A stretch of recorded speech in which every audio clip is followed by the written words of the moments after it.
ক্ষমা, তোমার তুলে তোমার কাছে চাই যে ক্ষমা।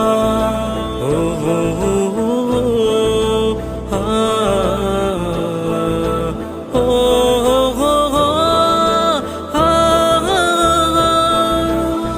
যতনে তোমাকে ডেকে এই মনে লুকিয়ে তোমার পথে চলতে চাই পাপের পথ পেরিয়ে।